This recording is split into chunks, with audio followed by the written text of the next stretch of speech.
Whoa, I think it's recording.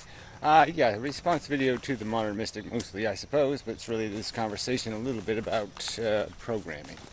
And so he's trying to here point out to and to Kantavad, some of these people that don't seem to get it, that we're just programmed, and there's programs are the residual of our life experience. We experience in life things that are kind of programmed, and then we acquire the residue of experiences as an echo of those experiences in the form of a program now, in terms of a tendency. All right, so anyway, the modern mystic is explaining it, and he's sort of leaving it a little sloppy. He used the analogy of a bun fight, which I guess is some sort of English thing, where basically a pie fight that implies sort of a random mess, and who knows what's going to win in the end, kind of thing, or something. Like we would have ideas, and they would just helterly-skelterly pop to the top. And again, even implied it in this last video. We have thousands of personalities, let's say, programs, ideas, concepts, principles, and didn't say much about ordering and prioritizing hierarchy. And I think there is an umpire. I think there is umpire programs. And they steer and filter. Another layer of filtering. It's another way of recognizing the fact that there is a continuity, a stickiness, a magnetism, a force that is directing certain programs to the status of our focus, our priority, the ones that reoccur a lot. And they reoccur for a reason. And I don't think it's a direct democracy that decides that, essentially. There is a force in here of a constituent foundational function that does do this thing called logic. And I think it's learned. It's another program, and you learn the habit of it, the tradition of it, the theme of it through life by these validations of reasonable thinking and unreasonable through your maturation and whatnot. You find out that there's certain kinds of thinking that's silly and kinds of thinking that's not silly. And this program establishes a dominance. And I think the best illustration of it, I suppose, is the classic, little devil guy on your shoulder versus the angel guy on your shoulder having the fight for your soul, so to speak. So that's sort of what I'd say. There's two dominant themes that run inside of us. The one theme is guided by knowledge and understanding and wisdom. That would be this conscience character, this thing that tends to view the world logically. And then there's the selfish little son of a bitch who rationalizes and excuses and procrastinates and does all this bullshit because it doesn't want to accept I have to go to work, or it doesn't want to accept that I married her and I'm stuck, or whatever the thing is. And so it's hunting for selfish solutions rather than fair solutions, selfishly gratifying, satisfying, ones that get you off easy, schemes, plainly. The more directly scheming part of the brain versus the principled, disciplined. I've acquired an understanding that this is what this is how grown-ups think, this is how smart people think, this is the rules of smart thinking, and it's doing this, and it has sort of a passion about it that's also strong. So it's this whole id-ego thing, in a way. It's this whole conflict, but I mean, it is theme-based, I think. So I just don't think there's any point in saying, we have a ton of ideas that are programs, and our definitions of programs, the whole way we view things, context, understanding. Again, I could say that when I see trees, I don't see what you see. you might see, ooh, beautiful patterns in the bark and all this other stuff. But my brain tends to always, almost always, not always, that's going too far. A lot of the time, the trigger pulled will be the word evolution. Trees are a representation for me of evolution, not only in their form, the roots and the branches, but in the idea. They're sort of an original form of life, and there's some other key aspect, and I'm not remembering it. But there's some other reason why this is my metaphor, this is my analogy for evolution, is the tree. So anyway, that's a side issue, but that's just a connection of if or then that statements, programming type statements even, that establish this connection, this association. And it's it's a mechanical, very much experience-based, a definition, filter, statement that my brain makes, that my brain possesses, a form. It's the shape of it. It's what it looks like in my brain. It's how it's been associated. So you can almost think about it, I guess, as a face, and how close are the eyes, and how far away is the nose, and how big is the mouth, and all those things would be constituents of identity. And for us, that's what's happening, is that our brain is establishing the look of our understanding through these associations.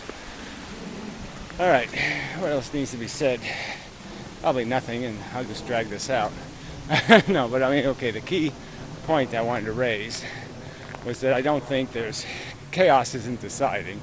There is umpire programs of sort, hierarchy programs that are establishing focus, not only focus of our senses, but the focus of our psychology, what we have become highly attached to in terms of not only our biological habit, physical, psychological conditioning habits, but also the habits of how we do think, how we actually attach new information to the stream running in our heads.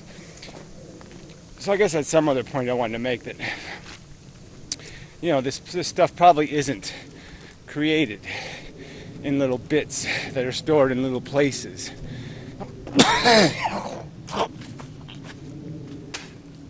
Son of a bitch, bugs. I don't know why they do that.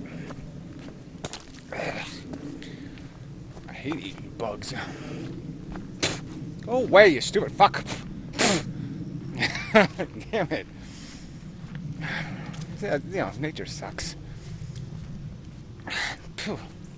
Just want to have a decent little walk, and you gotta inhale fucking bugs. My hair's not even wet. I don't get it. Anyway. Nasty. It's worse when I'm running. Then it's just like, they'll kill you. They fly right down to your lung. You're just fucked. Anyway. I'm gonna reboot. So stream idea, this idea that it might all be quite linear, that a wheel turns and it just picks up stuff. Let's see how, and they're all striped together in categories, of lumps or something on the wheel, or let's see how else to metaphor it. I guess what I'm trying to do is there's probably a continuity in the growth of your understanding, and it grows. The idea of what becomes dominant in you is based on what grows, what evolves inside your brain. And the inactive concepts or keywords become less hierarchical, and the ones that are constantly getting new stuff added to them, new associations, are higher on the hierarchy. They have priority. So when they talk, their voice is louder, and the brain hears it. It gets into our consciousness. easier. So if there's a little tiny, well, I can't do it because hands got stuff in it. So if there's a little hole, and the stuff is only so much stuff can get through it.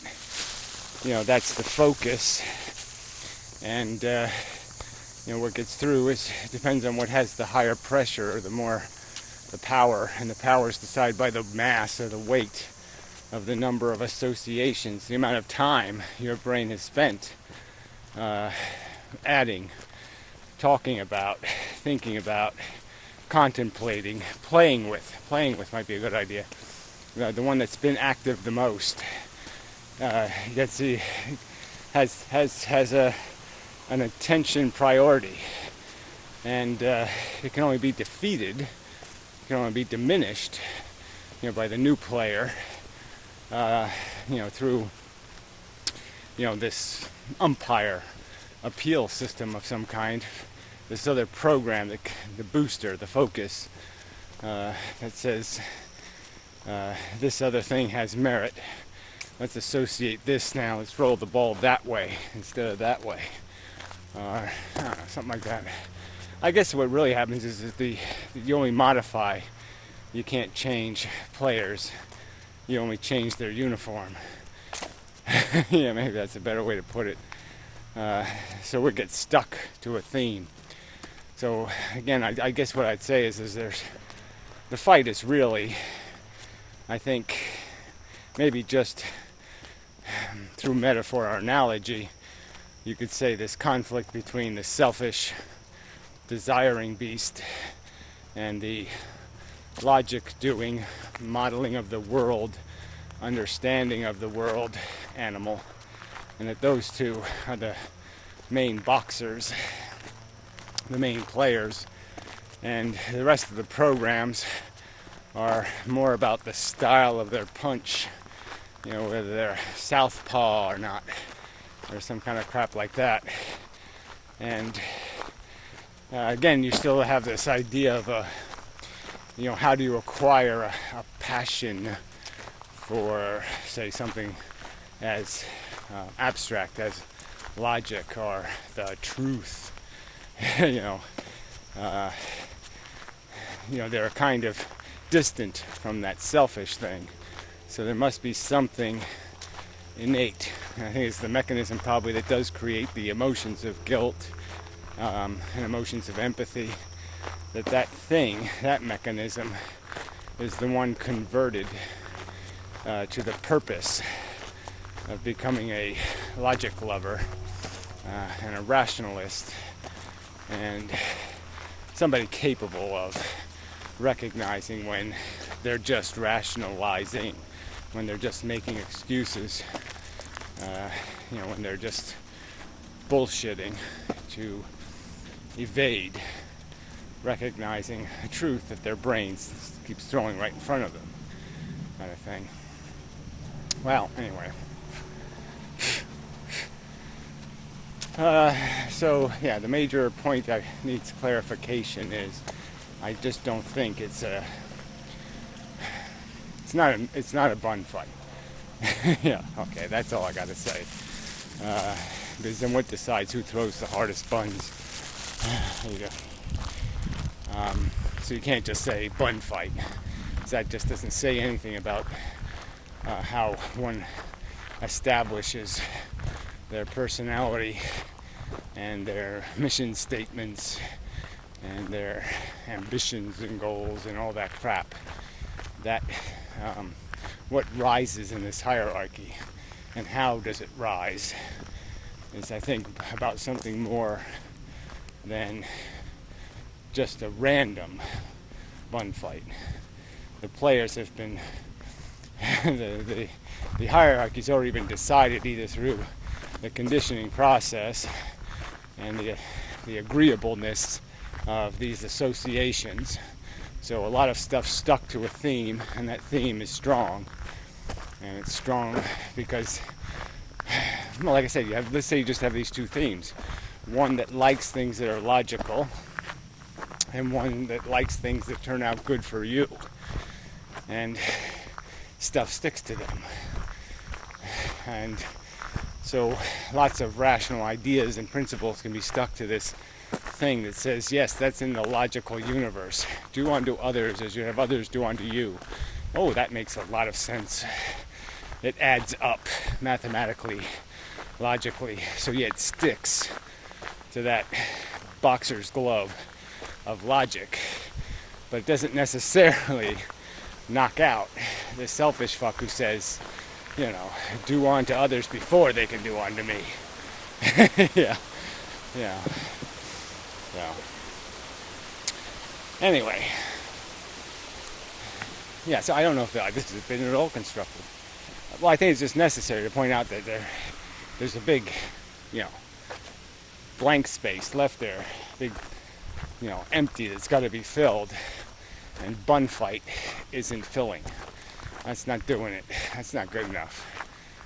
Yeah, not even close. Anyway, not that this was any closer. I'm just saying, bun fight ain't doing it. So anyway, I think I'm done now. But yeah, we're just so mechanical.